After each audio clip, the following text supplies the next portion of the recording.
So this is to just show you what I've got going on with the Team Associated 1/28 scale RC trucks. I've got a couple of them, but basically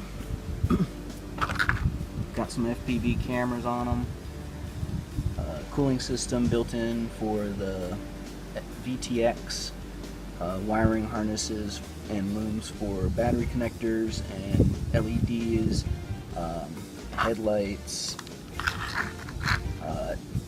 different setups, cameras as well, different LEDs and VTXs.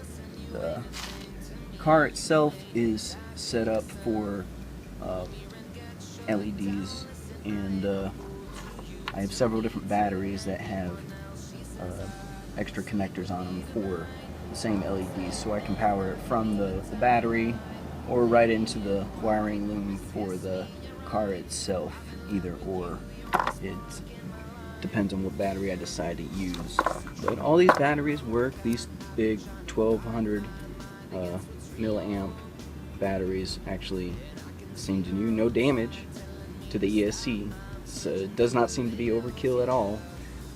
Even with the C rating the way it is, being as small, in my mind. I'm not as familiar with the cars as I am with drones, but I do know that it definitely makes a difference.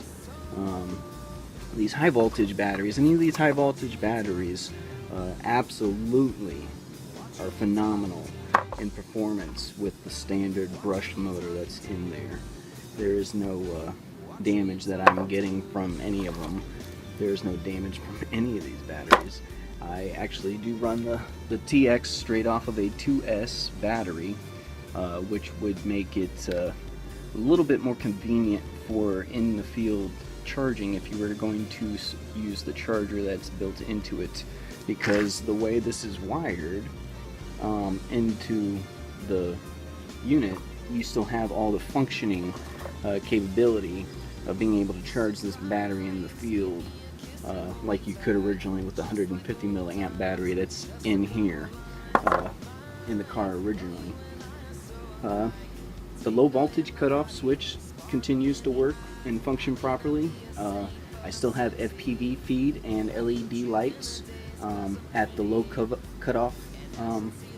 cutoff point, at least for a good little while, depending on the battery itself. But normally I have a good at least 5 minutes before the camera dies, before everything dies, and I just can't find it anymore if I'm out there in an adventure somewhere.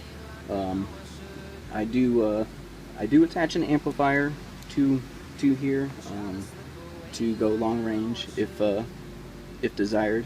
You could use all sorts of ways to get your video reception if your VTX isn't powerful enough. I do have plans to take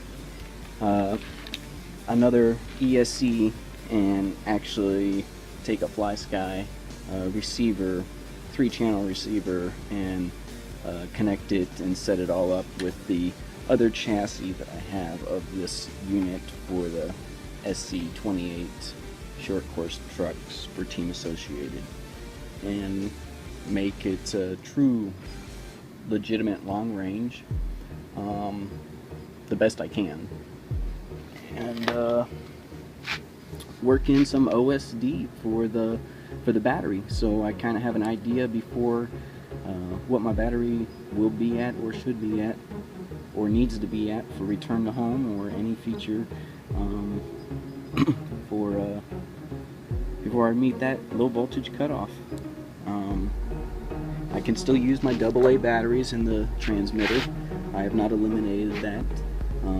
I just prefer to kind of use rechargeable batteries, and I have plenty of 2S batteries that I can use to run my stuff, so I kind of integrate it into most of my electronics in some form or fashion, depending on what size battery it is, what parallel series, whatever.